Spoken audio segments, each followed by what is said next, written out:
요한복음 2장 23절부터 25절까지의 말씀을 우리 함께 한 목소리로 이 공간을 함께 채운다 하는 마음을 가지고 같이 봉독을 하시겠습니다. 시작. 6월절에 예수께서 예루살렘에 계시니 많은 사람이 그의 행하시는 표적을 보고 그의 이름을 믿었으나 예수는 그의 몸을 그들에게 의탁하지 아니하셨으니 이는 친히 모든 사람을 아심이요 또 사람에 대하여 누구의 증언도 받으실 필요가 없었으니 이는 그가 친히 사람의 속에 있는 것을 아셨음이니라. 아멘. 아멘. 오늘 말씀이 한 주간 여러분의 삶의 시간과 공간을 과학 능력으로 채워주시기를 주의 이름으로 먼저 축복합니다. 우리가 하나님의 말씀을 읽을 때마다 어떻게 하면 이 말씀을 통해서 은혜를 좀 더 깊이 경험할 수 있을까 하는 그런 생각을 많이 하게 되지요. 그래서 그렇게 말씀을 읽는 좋은 방법 중에 하나가 뭐냐면 그 말씀에 등장하는 사람, 그 등장인물 중에 사람의 하나가 내가 돼봐서, 물론 직접 될 수는 없지만 그렇게 가정하고 그리고서 그 사람의 관점에서, 그 사람의 입장에서 그 말씀을 이렇게 쭉 보게 되면 그러면 새로운 그런 인사이트와 또 깨달음을 경험하기가 참 좋은 그런 이야기들을 많이 하고 또 실제로 그렇습니다. 특별히 복음서에 예수님께서 하신 말씀, 또 예수님이 행하신 그런 사역들을 우리가 접하게 되는데 그때 이 예수님의 말씀에 대해서 깨달음과 도전을 받는 좋은 것은 대개 두 가지로 구분할 수 있습니다. 어떤 입장이냐면 첫째는 그 말씀을 하시고 그 사역을 하신 예수님의 입장에서 우리가 그 본문을 보는 겁니다. 그렇게 해서 왜 주님은 이런 말씀을 그때 하셨을까? 왜 이런 사역을 그 사람들에게 했을까? 라고 하는 그런 질문을 통해서 또 그런 시각을 통해서 그 말씀과 사역을 보면 그러면 큰 도전이 우리에게 주어집니다. 대개의 경우는 우리가 얼마나 부족함에도 불구하고 주님께서 그렇게 행하셨다는 것이 다른 사람이 아니라 바로 나 자신을 위해서 하셨다 하는 그런 깨달음으로 그것이 큰 도전이 되고 우리도 부족하지만 그렇게 살아야겠다 하는 생각을 가지게 됩니다. 또 하나는 주님이 말씀하시는 거나 주님이 행하시는 사역을 보고 경험한 사람들의 입장에 서서 그 본문의 말씀을 보는 겁니다. 그러면은 그 당시에 사람들이 주님이 하시는 말씀을 들을 때 그들은 무슨 생각을 했을까? 주께서 그런 사역을 할 때 그 사람들은 어떤 생각을 가지고 그 역사를 봤을까? 이런 생각을 하게 됩니다. 그렇게 되면 주님께서 행하신 그 사역이 특정한 옛날 어떤 사람에게 한 것이라기보다는 그 사람들 가운데에서 마치 내 모습이 그대로 그 가운데 있는 것을 봅니다. 그래서 부족하면은 부족한 대로 송구한 마음을 갖게 되고 그럼에도 불구하고 우리에게 베푸신 하나님의 은혜, 그리스도를 통한 축복이 더 우리에게 실감날 때가 많이 있습니다. 이렇게 예수 그리스도의 입장이나 관점에서 보든지 아니면 그 말씀을 듣거나 그 사역을 보던 사람들의 관점에서 보게 되면 조금 그 차이는 있을지 모르지만 우리에게 다가오는 도전은 거의 같다 그렇게 생각합니다. 근데 여러분 아시지만은 이 도전이라고 하는 게 우리에게 큰 부담이 될 때가 많습니다. 왜냐? 뭔가 이렇게 새롭게 해야 되겠다는 결단도 해야 되고, 결단한다는 말은 안 하던 것을 해보기도 해야 되고 해왔던 것을 그쳐야 되는데 그게 쉽지가 않습니다. 요즘에 제가 집에서 자꾸 많이 혼나는 것 중에 하나가 뭐냐면 왜 하지 말라는 걸 자꾸 반복해서 하느냐는 겁니다. 그거 안 하려고 그러는데도 그거 고치는 게 쉽지가 않더라고요. 평생 해온 것을 고친다는 게 쉽지가 않아요. 그러니 하물며 일상적인 것이 아니라 예수 그리스도의 말씀을 가지고 그 도전 앞에서 내가 그것을 고쳐야 된다는 그 도전은 우리에게 큰 부담일 때가 많습니다. 그래서 우리도 모르는 사이에 하나님의 말씀을 읽을 때 주님의 입장도 아니고 사람들의 관점도 아니라 제3의 입장에서 이렇게 객관적으로 말씀을 보기가 쉽습니다. 물론 그렇게 객관적으로 말씀을 보면 유익한 것이 있긴 합니다. 뭐가 있냐면 그 말씀의 뜻과 흐름이 잘 보입니다.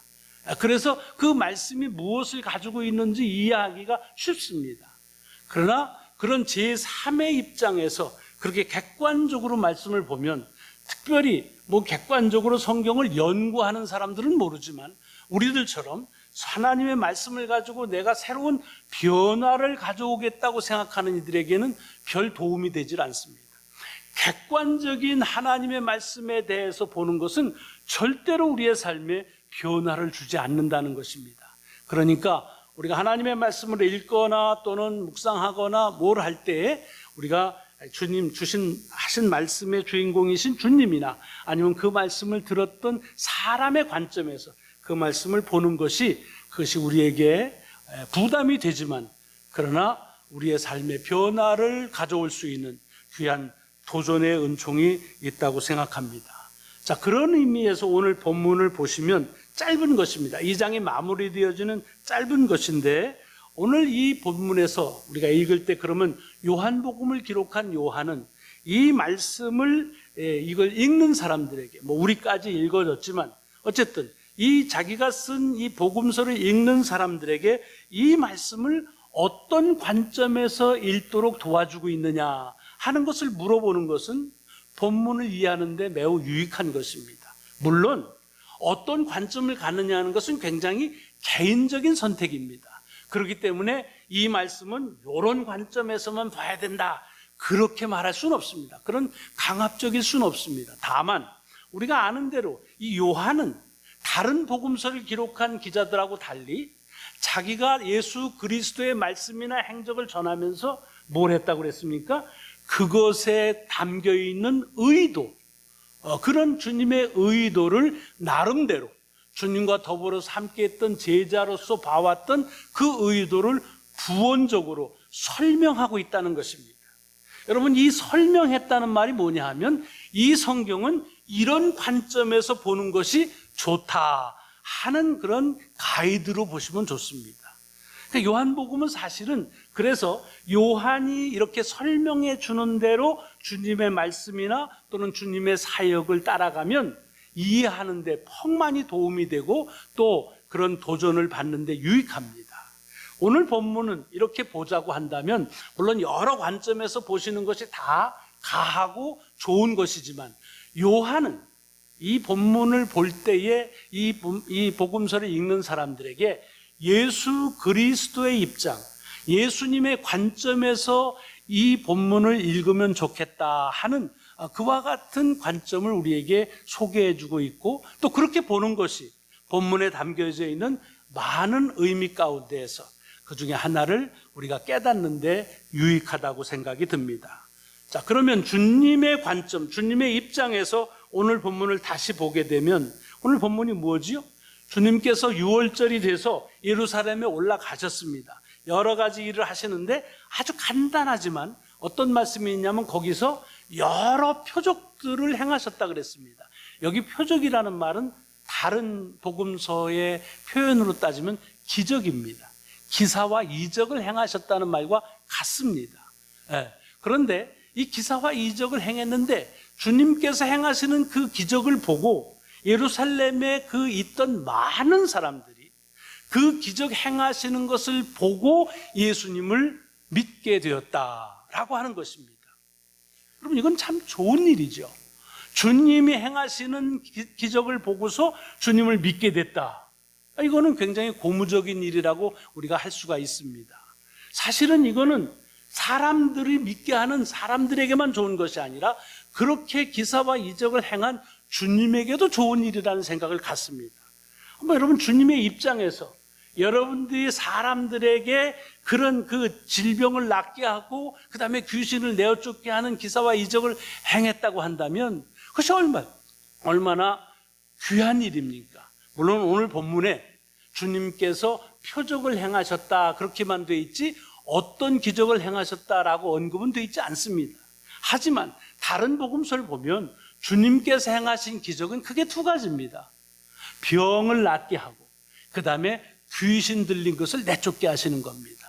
물론 병이라는 게 뭐 감기 걸렸는데 그거 뭐 낫게 그런 게 아니죠. 사람들이 병에 걸려서 고생하다가 만방으로 그 병을 고치려고 애를 쓰고 수고했지만 고칠 수 없는 불치의 병, 난치의 병으로 고생하는데 주님을 만나서 단번에 그 병을 치료받았다는 것입니다. 얼마나 신나는 일입니까? 생각만 해도 좋은데 그 일을 경험한 환자는 얼마나 좋겠으며, 사실은 그렇게 주님의 역사, 하나님의 역사에 쓰임받은 주님은 또 얼마나 신나는 일이겠습니까? 나를 통해서 누군가가 불치의 병이 나았다. 이거는 정말 방방 뛸 일이지요.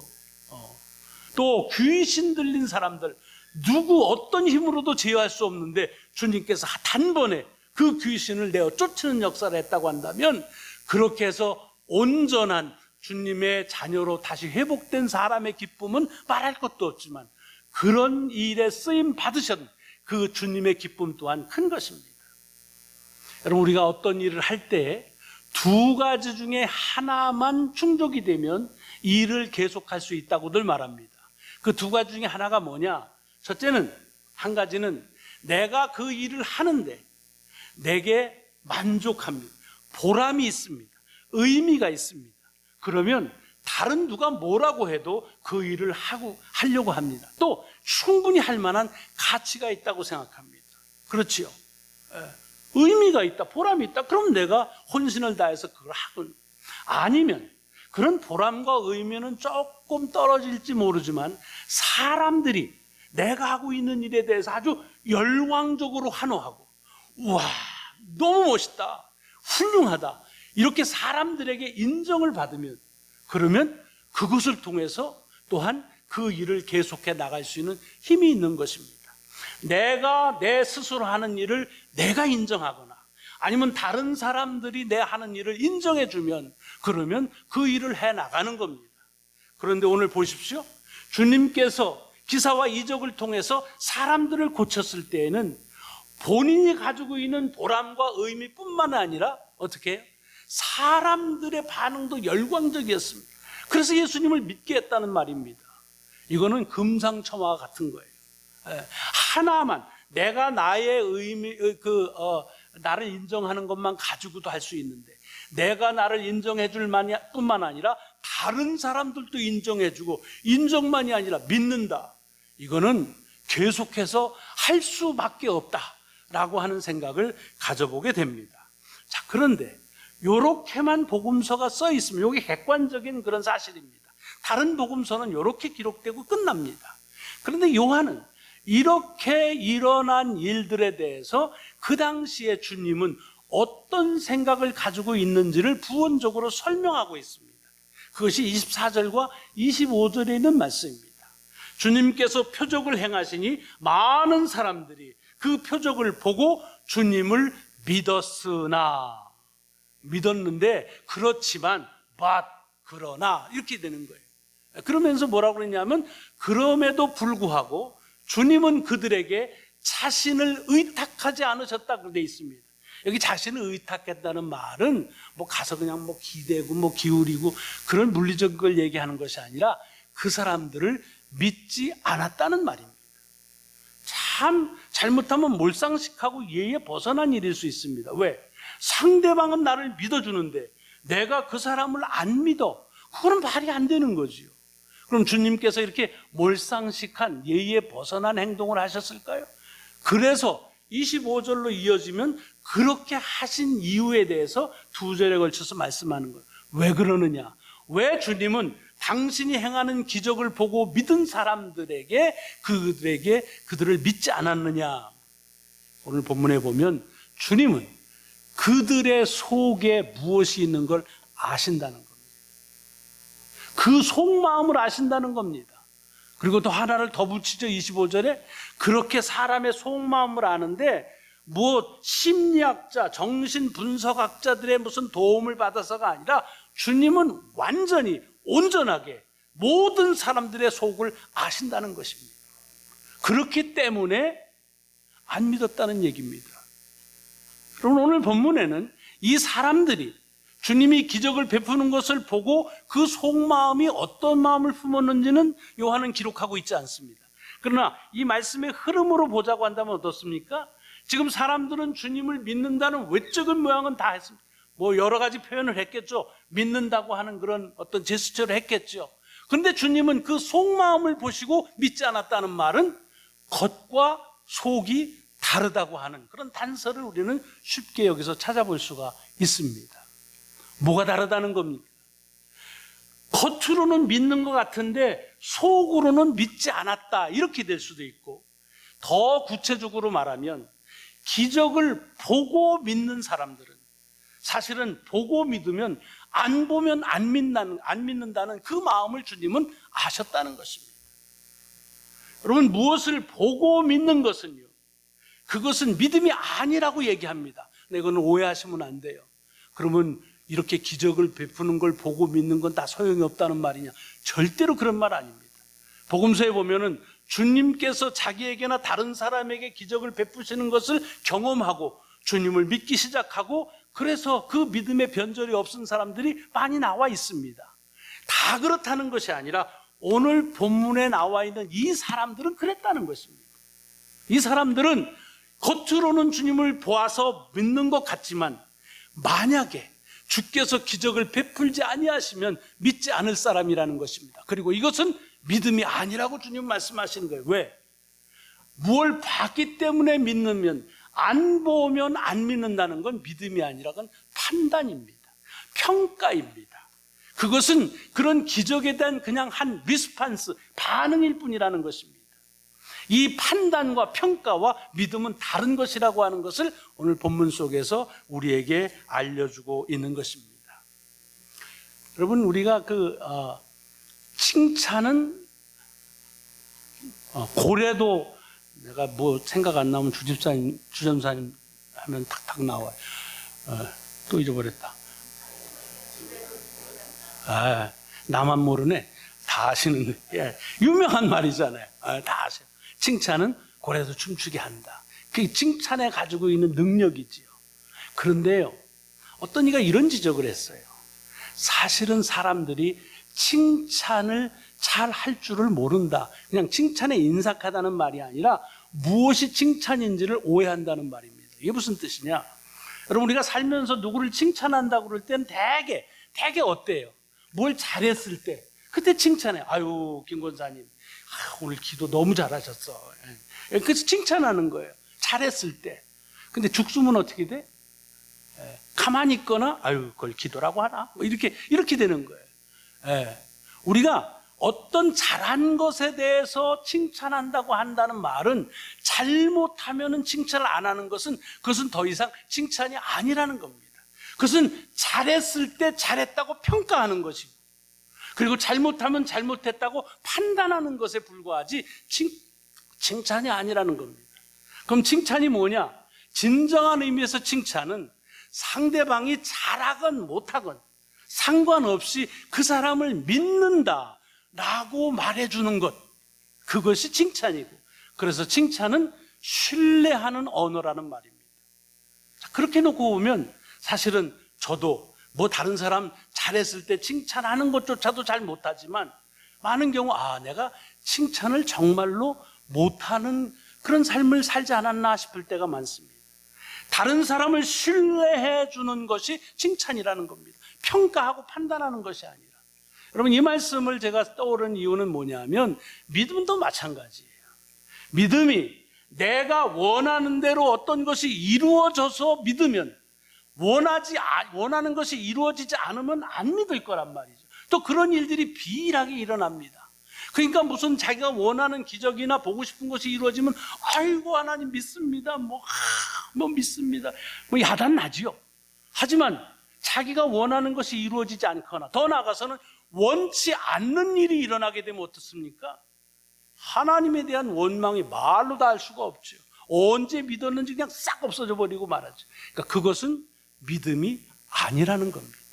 일어나는 일에 대한 평가고 판단이고 리스판스고 반응이지, 그것은 믿음이 아니라고 하는 것입니다. 오늘 본문에 나와 있는 말씀이 그 말씀입니다. 주님께서는 당신이 일으킨 기적을 보고 보고서야 믿는 것을 그렇게 탐탁하게 여기질 않으신 이유는 뭐냐? 그것은 안 보면 안 믿을 테니까.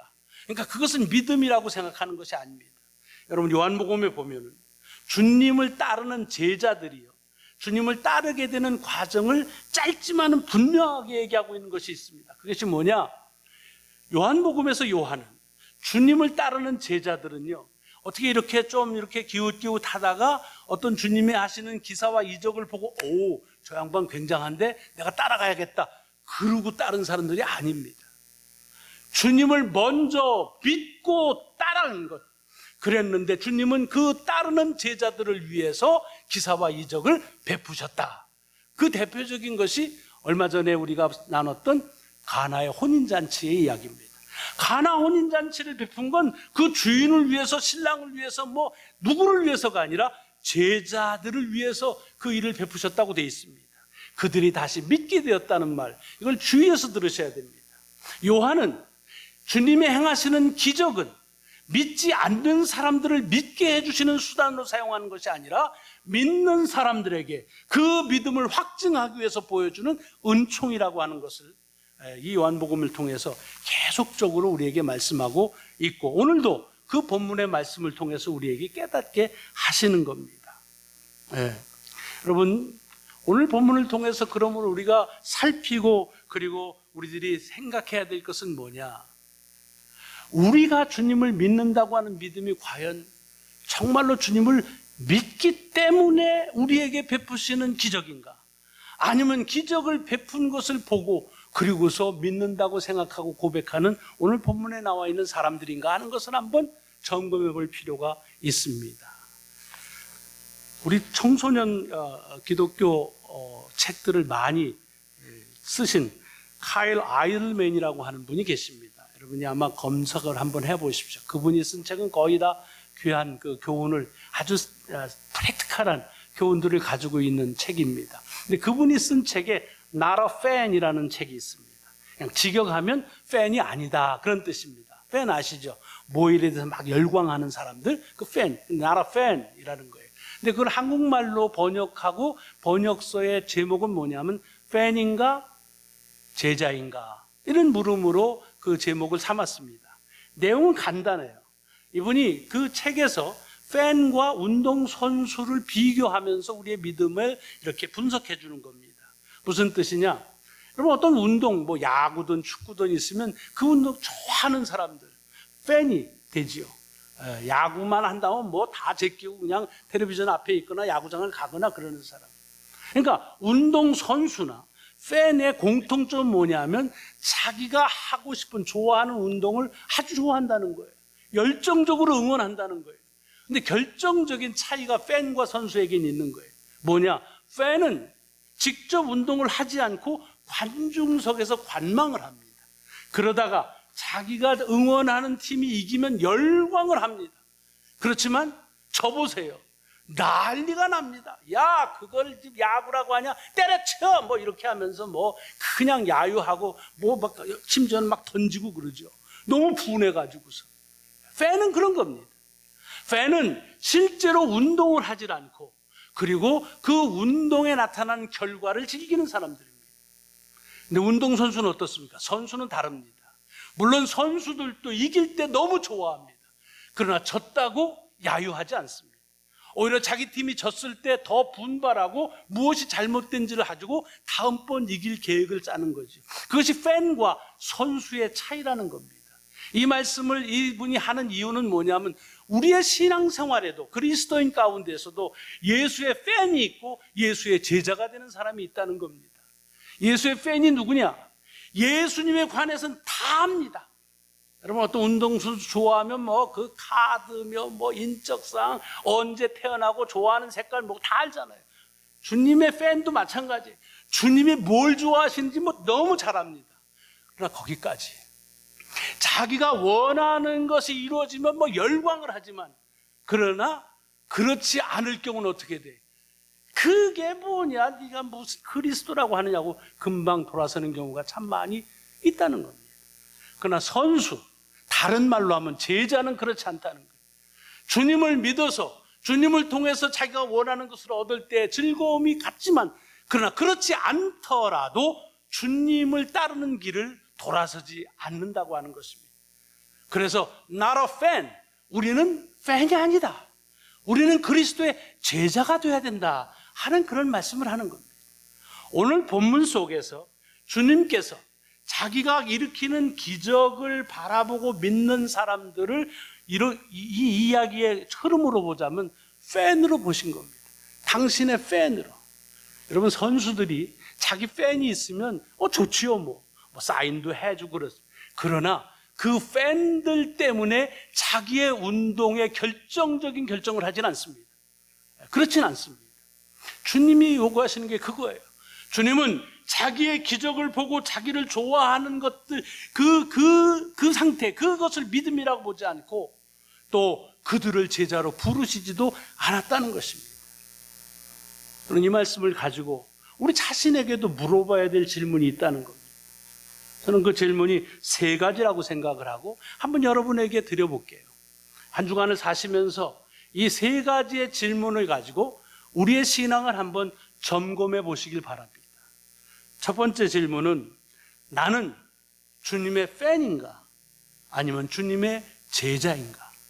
뭐 이렇게 단전적으로 얘기하면 조금 힘들죠. 아니면 나는 팬이 되길 원하는가 주님의 제자가 되길 원하는가? 이것은 다른 말로 말하자면 주님께서 내게 원하는 대로 해주실 때와 그렇지 않을 때 내가 같은가 아니면 다른가 하는 걸 한번 점검해 보면 답이 나옵니다. 두 번째는, 나는 겉과 속이 같은가? 물론 겉과 속이 딱 같은 사람은 크기 드물죠. 그러기도 힘들고요. 하지만 겉과 속이 다르다고 하는 말은 뭐냐? 주님이 내 속을 보실 때, 이게 겉 볼 때는 맹랑하더니 속 보니까 이게 형편없구나, 이렇게 판단하실까? 아니면 겉과 속이 크게 다르지 않네 라고 그런 생각을 가지고 살고 있는가 한번 점검할 필요가 있습니다. 이거는 누구도 다른 사람은 판단할 수 없습니다. 맞아, 내가 보니까 저 사람은 겉과 속이 달라, 그렇게 말씀하려고 하는 거로 쓰지 마십시오. 우리 자신만이 압니다. 나의 겉과 내 속은, 내 고백과 내 삶은 같은가 하는 것을 물어보는 그런 시간을 좀 가지시기 바랍니다. 셋째는, 여러분, 주님께서 이렇게 자기가 기적을 보여줄 때에 그때 그 기적을 보고 믿는 그 사람들 다 아시는 거예요. 그죠? 이게 진정한 믿음이 아니라는 걸 아십니다. 그런데도 놀라운 건 계속해서 저들을 향한 기적을 행하신다는 겁니다. 여러분, 만약에 여러분이나 저 같으면 무슨 일을 하는데 신통하게도 내가 사람의 마음을 압니다. 그래서 앞에서는 내내 하지만 속에서는 어림도 없다, 이런 생각을 하는 걸 내가 알고 있다고 봐요.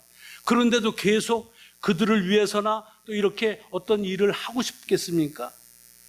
저 같으면 어려울 것 같아요. 이거 싸가지 없이, 이런 마음이 들 거 아닙니까? 하고 싶은 마음이 없어질 것입니다. 근데 주님은 그렇게 자기에게 나타나는 겉과 속이 다른 것을 아시면서도 그들을 향한 하나님의 기사와 이적을 계속하고 있다는 말입니다. 이건 굉장히 중요한 말입니다. 세 번째 질문에서 우리가 이 말씀을 드리는 이유는 뭐냐 하면, 주님께서 왜 그러면 그 사람들을 향해서 그런 기사와 이적을 행하시느냐? 이거는 주님이 기사와 이적을 행하시는 것은 쇼가 아니라는 거예요. 보여주기 위한 거, 다른 사람에게 인정받기 위해서, 인기를 얻기 위해서 하는 것이 아니라는 겁니다. 오로지 한 목적, 그것은 주님께서 이 땅에 오셔서 이 땅에 있는 어떤 것으로도 해결할 수 없는 병과 귀신 들리는 걸 통한 죄의 문제를 해결하시는, 구원하시기 위한 주님의 목적을 이루시기 위해서 하셨다는 것입니다. 그래서 우리의 세 번째 질문은 뭐냐?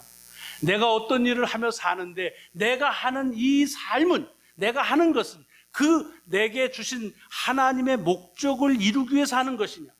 아니면 다른 사람들의 반응, 다른 사람들의 어떤 그런 시선, 이런 것들 때문에 하고 있느냐 하는 것을 점검해 볼 필요가 있다고 하는 겁니다. 다시 세 가지 말씀드릴게요. 첫째는 나는 주님의 팬인가? 아니면 나는 주님의 제자인가? 내 속과 겉은 같은가? 아니면 다른가? 내가 하고 있는 일은 하나님이 내 삶에 준 목적을 위해서 하고 있는가? 아니면 다른 사람들의 반응 때문에 하고 있는가? 하는 것을 한번 점검하는 시간을 가져보시기를 주의 이름으로 권고해 드립니다. 기도하시겠습니다.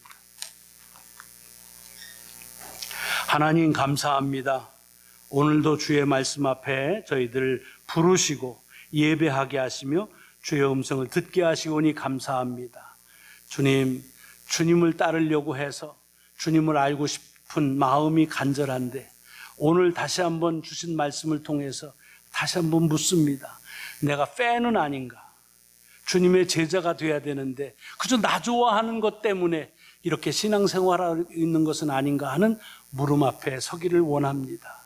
내 겉과 속이 같은지 다른지 한번 우리에게 진솔하게 물어보는 시간을 갖게 해 주옵소서. 그래서 내가 살아가는 삶이 다른 사람들에게 인정받기 위한 것인지 아니면 하나님께서 내게 살라고 하시는 귀한 목적을 위해서 하는 것인지 다시 한번 물어서 이 세상 사람들이 주님의 하시는 일을 다 이해 못하고 오해한다 하더라도 오로지 주께서 이 땅에 오신 목적을 위해서 행하셨던 것처럼 우리 또한 그렇게 살아갈 수 있는 삶이 되게 하여 주옵소서. 감사드리오며 우리 구주 예수 그리스도의 이름으로 기도드리옵나이다. 아멘.